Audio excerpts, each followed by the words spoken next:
warm good evening to you and welcome to the Catholic Focus this 26th day of August 2025, and of course you are right on time for the Catholic Focus. I'm Sasha Elizabeth. And I'm just Marathon with the sign language interpretation by Samuel Wainaina. Well, of course it is the last Tuesday of the month, right? Kabisa.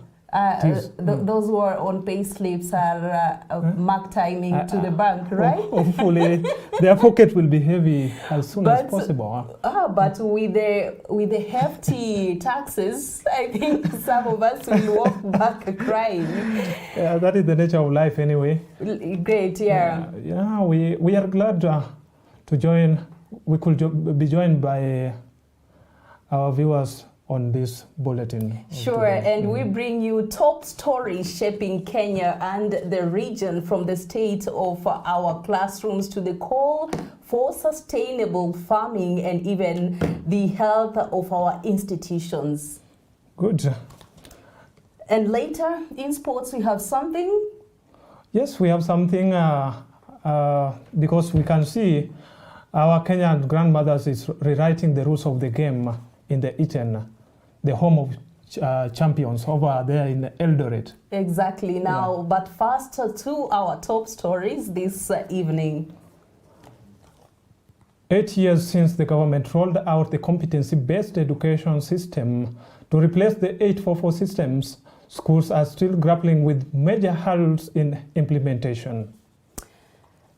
And while the curriculum has been praised as a progressive model designed to nurture learners' skills and talents, its rollout continues to face setbacks, from delayed learning materials to inadequate infrastructure.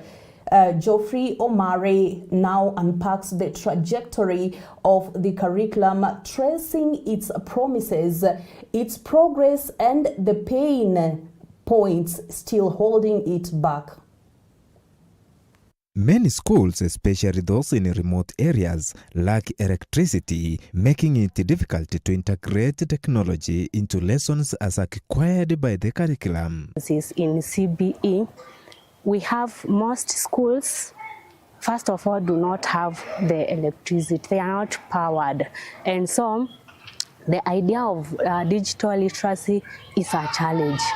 In those areas, the mashinani, all of us know electricity is a challenge. Sababu bado hakuna yale maendeleo ambayo tuko nayo kama huku Nairobi na mijini tofauti tofauti. Kwa hivyo wale wanafunzi wanakosa usawa katika kutumia vifaa vya kidijitali. Kwa mfano, kama ungependa kutumia kompyuta ama ungependa kutumia simu, zile simu hata haziko, kompyuta pia haziko. Na baadhi ya viongozi walikuwa wameahidi kuwa wataleta vifaa tofauti tofauti, lakini bado hatujaweza kuvipokea kule shuleni za mashinani. Kwa hivyo ni changamoto moja kuu ambayo wale wanafunzi nahisi kuwa hawajakuwa na uwezo wa kusawazika kama wale wengine ambao wako huku Nairobi. Kwa maana sisi kama shule tatizo hilo tumeweza kuliangazia, kwa maana kila mwanafunzi huwa anapata nafasi ya kutumia kompyuta yake peke yake katika kufanya ule uchunguzi ama kujifunza zaidi kule mtandaoni. This has widened the disparities, with well-equipped schools advancing faster while others struggle to keep the pace. Because all along we've been teaching computer. There are those discrepancies because we understand education should embrace equity and balance. And now that the idea of digital literacy is there, I can say that it's not balancing. There is no equity. Now that we know very well there are areas that are out of reach of this.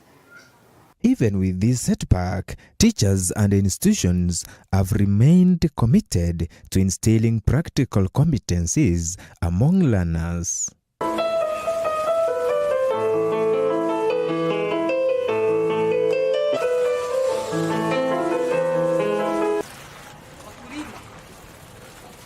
Schools such as Cornerstone Academy have adopted innovative approaches such as small-scale farming projects, including rabbit rearing, to equip pupils with hands-on experience. Led by Penson Kaumbuthu of Cornerstone Academy, believe the initiatives not only align with the curriculum's objectives, but also foster appreciation for agriculture.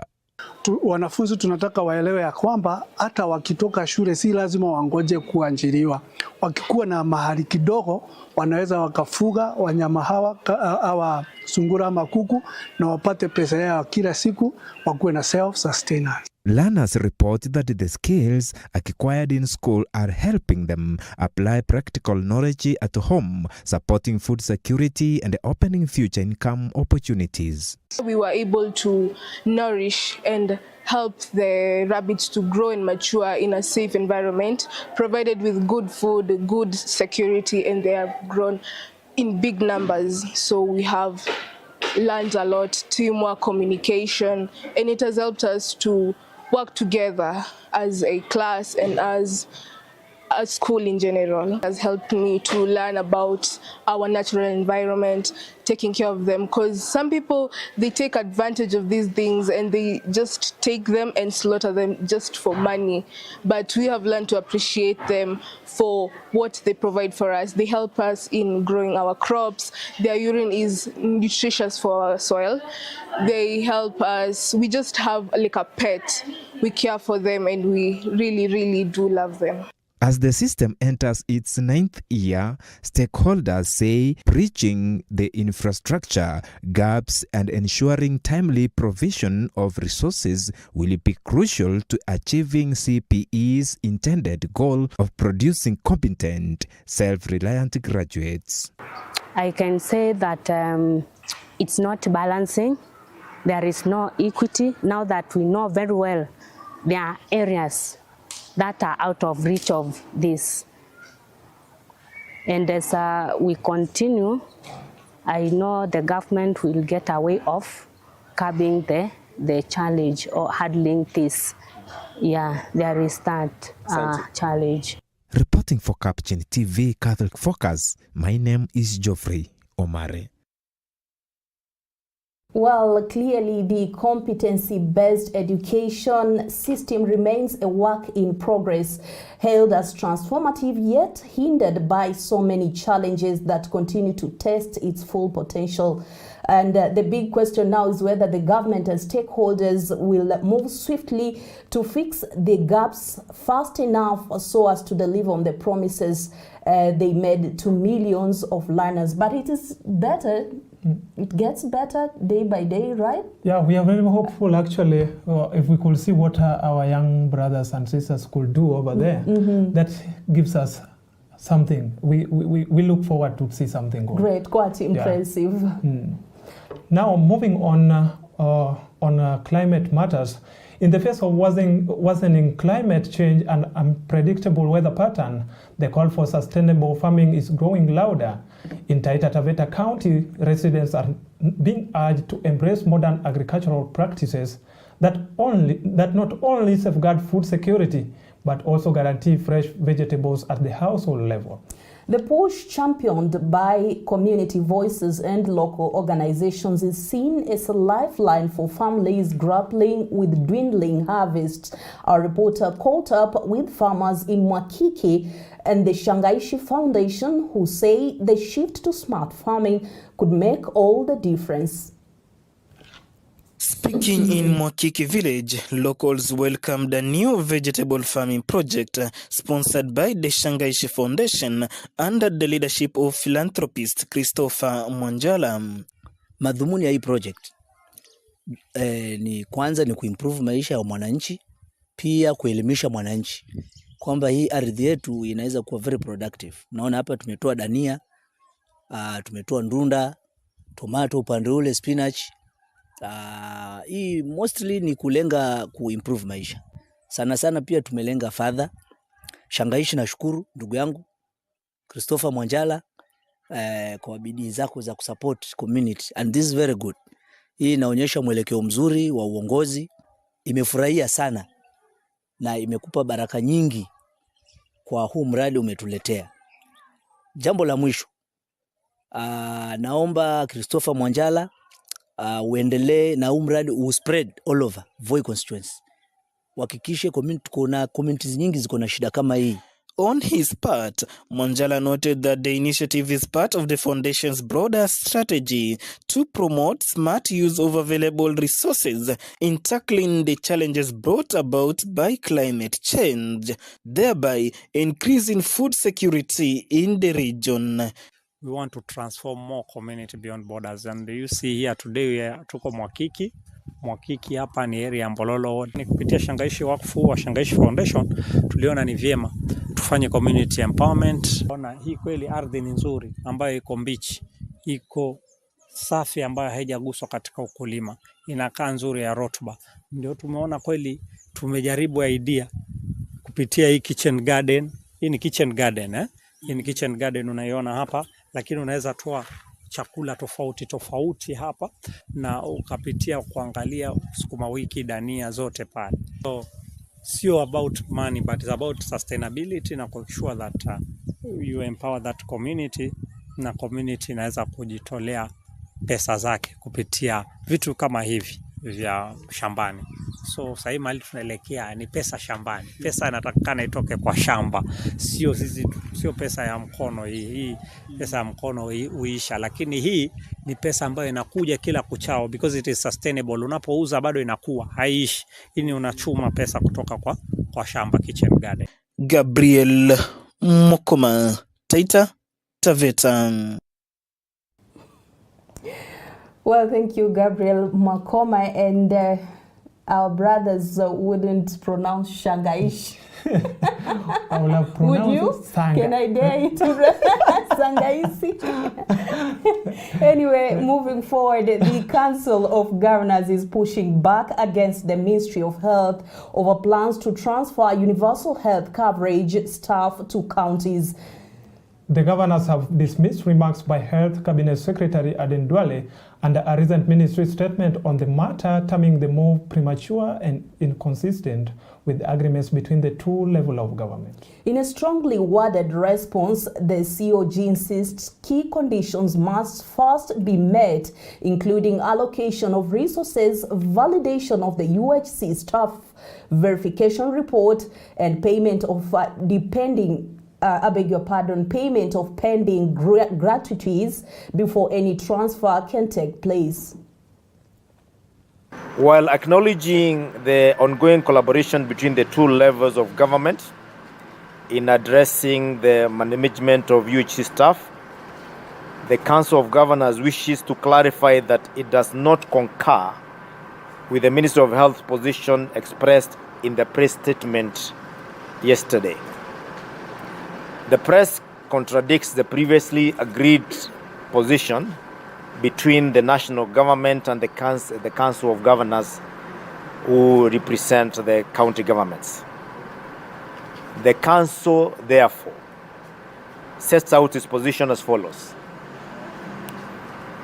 1.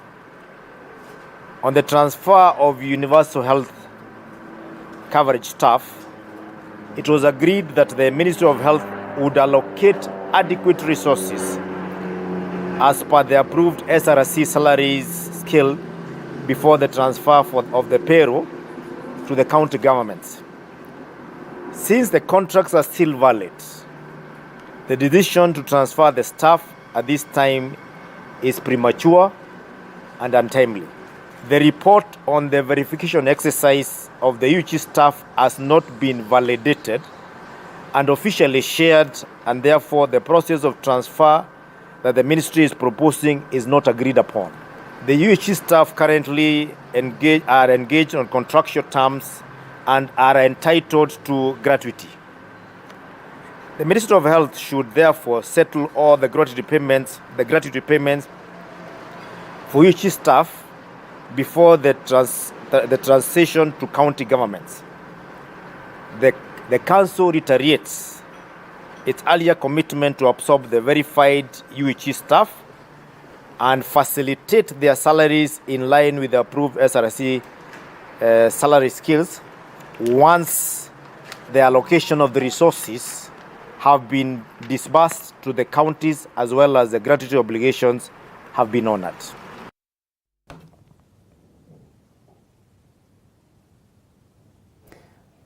Now to Busia County, where traders at Tangakona market are crying foul over what they term or what they describe as deplorable sanitation conditions, despite hosting more than 1,500 people daily and contributing significantly in levies. The bustling market has neither a functional public toilet nor a proper waste management system. Piles of uncollected garbage dot the trading centers, sparking fears of an imminent outbreak of diseases. Led by the official David Ochieng and Jane Ilale, the traders accuse county government of neglect, pointing out that even though construction of a public toilet began earlier this year, the project has since stalled, leaving them stranded without a basic facility to relieve themselves.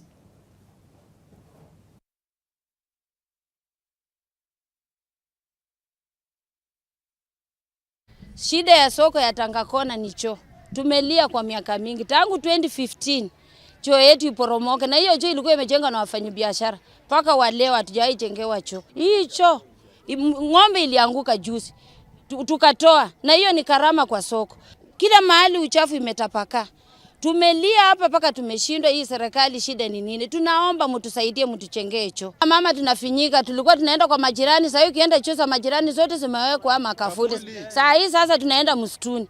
Na hiyo sio mzuri, hiyo ni hatari kwa afya. Kipindupindu ikisuka hapa ndio sasa mtakuja kutusaidia. Na kama sisi ni serikali ya Museveni, mturudishe Uganda, sisi tuende tuombe Museveni atuchengee choo.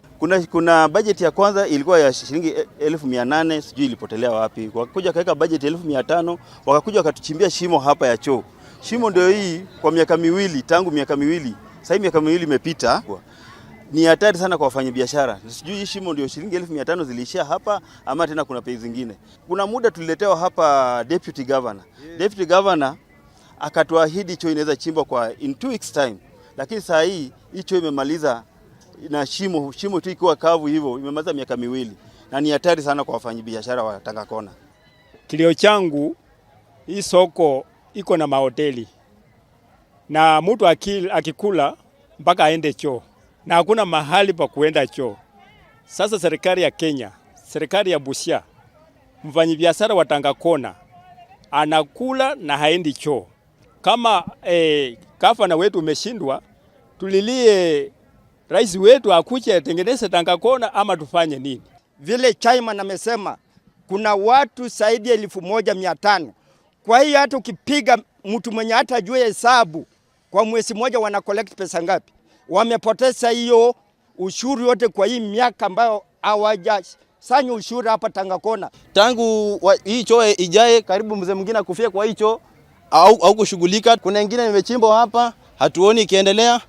Na nataka kuambia tena lingine, nataka kumwambia bwana rais, kama unadili na mambo na ufisadi, anza na Busia.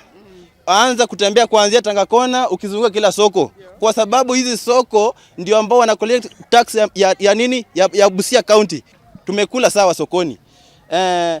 Tumekazwa. Tutakimbia wapi? Tangakona iko vibaya sana. Tangakona watu wanalia. Tangakona ni chafu. Tangakona haina choo.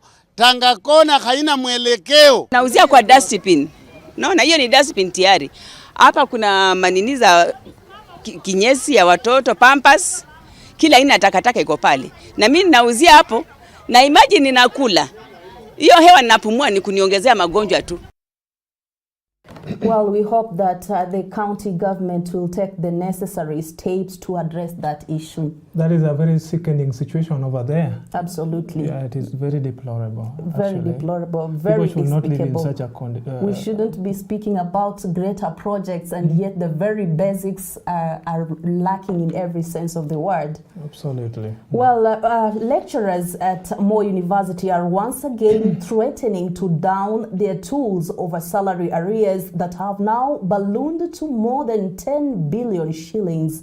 The Dons under their union WESO say they are also operating without medical cover, a situation they warn has taken a toll on their families. WASU Moi Chapter Chair Richard Okello and North Rift Secretary Busolo Wekesa are now calling on the government to urgently intervene and settle the dues to ease the financial strain on the institution.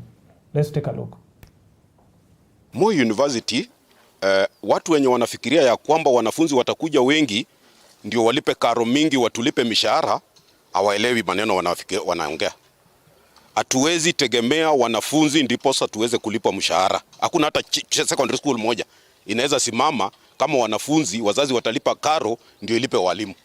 Kwa hivyo Moi University hata wanafunzi wakikuja 20,000 bado hawawezi lipa mishahara yetu. Hiyo ndio shida. Kwa hivyo lazima tutafautishe the funding, proper funding of higher education from the challenges. 2, Moi University saizi mishahara yenye hatujalipwa ni karibu imefika sasa karibu bilioni 10. Kwa sababu watu wenye wanastaafu wakati huu kutoka Moi University hawana pension. Kwa sababu pension yao yote ilitumika kulipa watu suppliers. Wengine wenye walisupply hewa. Hata kuna building saizi watu wanaendelea kuomba bilioni 1 haijatoka kwa ground. Lakini inalipiwa bilioni 1. So hao watu wamelipwa pesa ya mishahara ya wafanyakazi tayari. Kwa hivyo idadi ya wanafunzi iwezi tatua shida ya Moi University. Haiwezi tatua shida ya Moi University. Lazima Moi University wafanyakazi walipiwe fedha ya mishahara yao kwanza. Alafu kutoka hapo tuendelee. Miezi 3 sasa wafanyikazi wa Moi University hawana medical scheme. Kwa karibu miezi 3 Moi University hailipi mshahara kwa wahadhiri. Na vile mnajua kwamba chuo cha Moi kiko karibu kilomita 35 kutoka Eldoret Town. Wengi wetu tunaishi hapa Eldoret Town. Ukienda kazini lazima unatumia pesa kusafiri kwenda huko kwa chuo. Pia kuna mahitaji mengine yote yenye unakuwa nayo wakati unasafiri huko. Kwa hivyo vitu kama hizo haziwezi kungoja ati kwa sababu wanafunzi wako. Kwa hivyo nisikue mgonjwa. Kama mhadhiri nisipate ugonjwa wakati huo. So kuna vitu haziwezi kungoja, na tunataka kuuliza wenye wanauliza kwamba tunafanya mgomo wakati wanafunzi wamekuja, tuambie mnataka tufanye mgomo lini?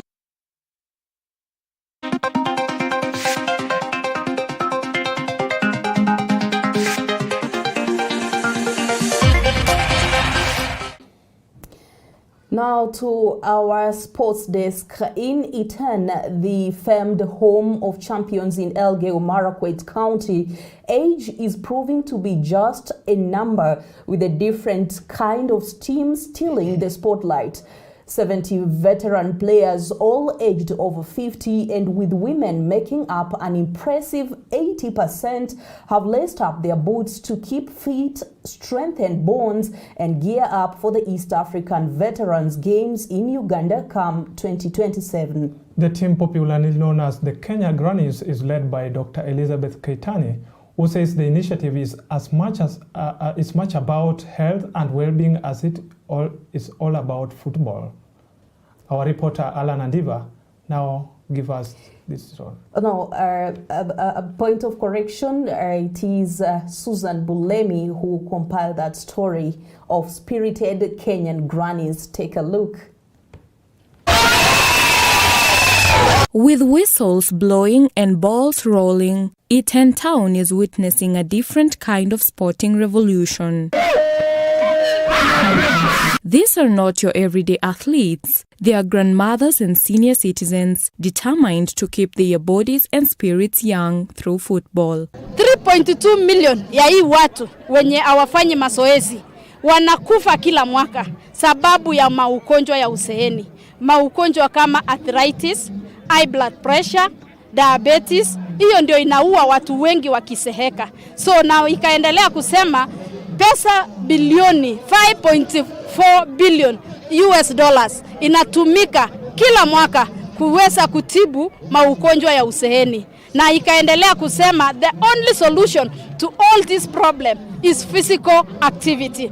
70 strong and with 80% of them women, the veterans team has become a rallying point for fitness, friendship and fun. Sisi kama Kenya Grannies tukaamua kutoa suluhisho ya kuweza kusaidia wale wa mama wetu, wa baba wetu, ndio waweze wakuwe na wafanye mazoezi. This is a structured way of doing exercise.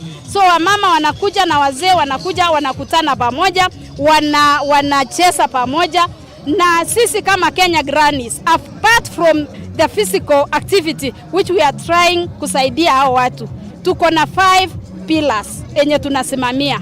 Ya kwanza ni health and wellness. Her sentiments are echoed by teammates Lynette Museve and Rosbella Jameli, who say football is giving them more than exercise. It is building bonds of unity and confidence as they gear up for the 2027 Veterans Games in Uganda. Tumeanza ya mazoezi mwezi wa 6. Sisi ni Millennium, tunacheza na mama wa Granisa Ango. Tangu mama waanze, wale wagonjwa tunaona hawana ugonjwa tena. Hata sisi tunawasukuma tukijua kesho na sisi tutakuwa timu. Tumefurahia kuja Iten. Tumetamani tupate Millennium, lakini sasa kwa sababu ya nafasi, siku nyingine najua tutapata nafasi. Hata ugonjwa nilikuwa na umanga na mgusa zingine, lakini sasa mimi niko sawa kabisa. Tuko na afya, tuko na furaha. Hata sasa ile nikilala mimi nasikia, yani ninaona tu nikicheza mpira, nikicheka na nikifurahi. Sina stress tena ya kujisumbua. Hasa tunaambia president yetu pongezi mwenye alianzisha hii mchezo ya Grannies na Millennials, tunaambia asante na ni asante na ni asante. For these grannies, the pitch has become both a playground and a lifeline, proving that passion for sport never retires. Reporting for Catholic Focus, my name is Susan Bulemi. What a display of an inspiring display by the grannies. Why have you been laughing? I've been laughing because I was just in a certain lady there trying to maybe shoot the ball towards the goalkeeper, but now it has gone the other way. It's supposed to be, they need more time to learn. You never know, maybe in the future they will rise through the ranks to get to represent us in African Nations Championships or such levels. We are hopeful to see international levels. Yeah. Or even global We are very much platforms. hopeful to see them playing at the international level. Sure, yes. The sky is the limit, of course, and they have really showed us that passion for sport truly has no age limit.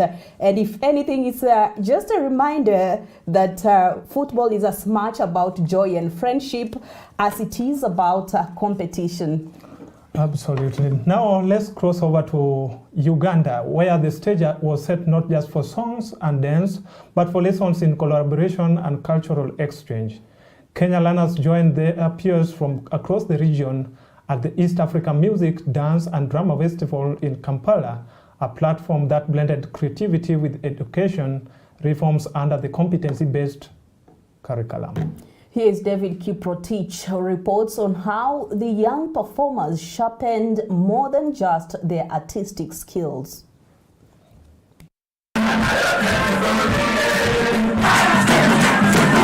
The sounds of Africa, the rhythm of tradition, and the creativity of youth. This year's East Africa Music, Dance and Drama Festivals brought together students from across the region to Kampala, Uganda, in a week-long celebration of talent and teamwork. Teams from Kenya that performed exemplary well at Kenya National Drama Festivals and Kenya Music Festivals are here to celebrate and compete amongst East African schools and universities. From Alliance High School to Friends School Senende, Narok High, Sega Girls, Lesa Hill Academy, and even Alupe University, Kenya was well represented, with each institution adding a unique voice to the regional stage. We are privileged to be the only university representing Kenyan university here, and we are presenting items that we performed exemplary well.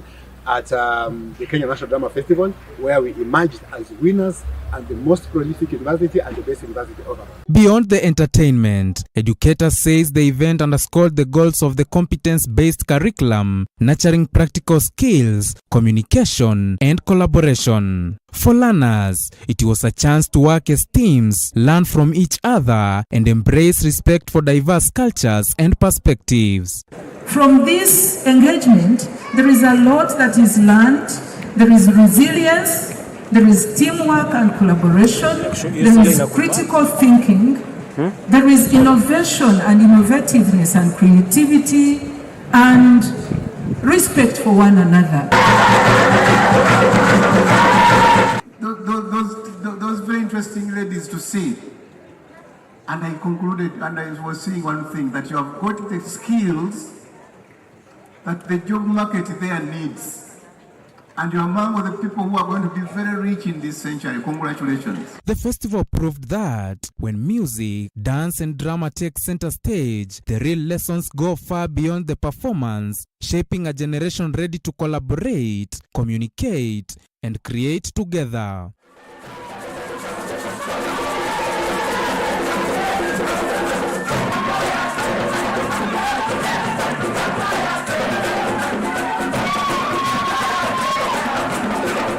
Reporting for Catholic Focus, my name is Kiprotich David.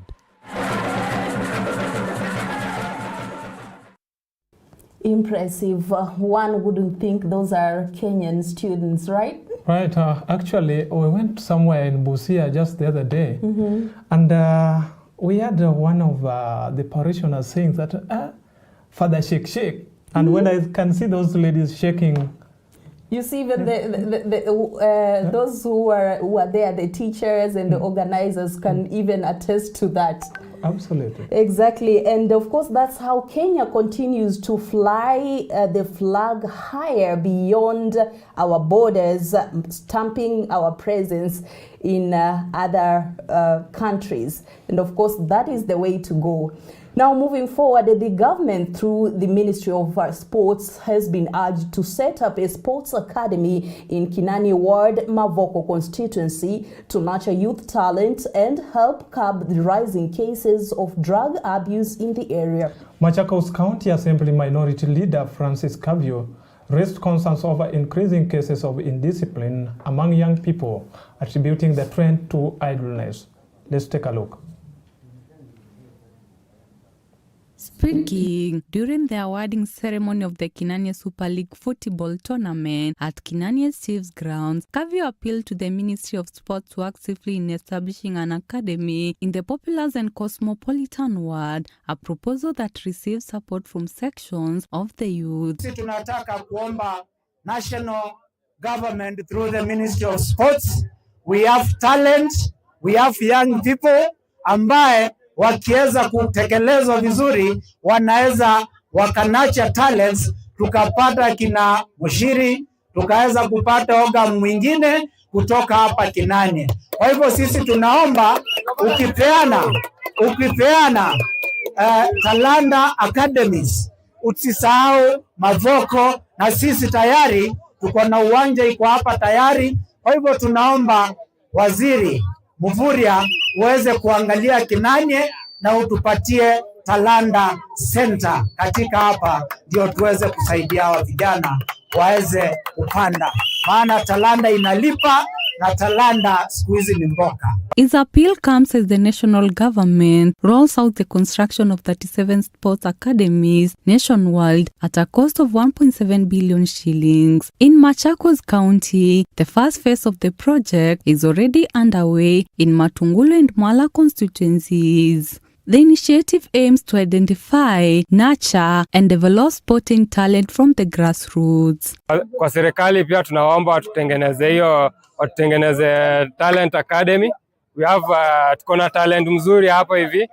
Na for now we are playing kwa shamba. Ukiangalia kiwanja ni mawe, nyasi si mzuri. We have good talent around, and we also asking for them watutumia talent, watutumia scouts, spot the talent. In the second edition of the Kinania Super League, Kinania Sportif lifted the trophy after defeating Daystar Community Boys 2-1. The tournament, which started last year, drew 16 teams from across the world. The winners walked away with cash prizes, team kits, balls, and other giveaways. Lilian Kimanthi, reporting for Catholic Focus, Capuchin TV, Machakos.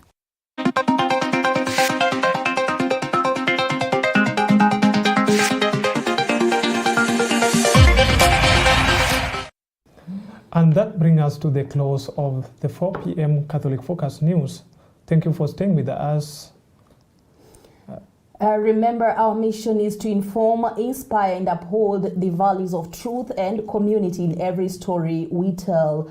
From all of us here, I'm Sasha Elizabeth. And I'm Charles Mavaton, with sign language interpretation by Samuel Wainaina. Have a blessed evening.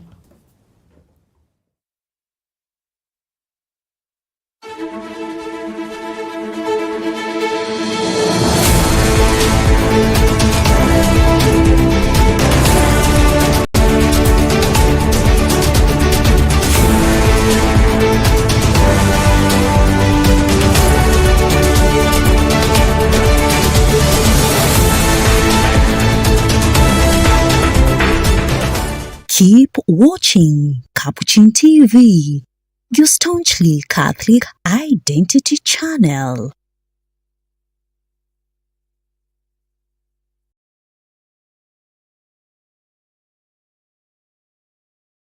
Are watching Capuchin TV. For any complaints, comments, or compliments on our programming, you can either write to us on info@capuchintv.co.ke or you can call us directly on 0717 424 866. Your complaint shall be addressed within 7 days.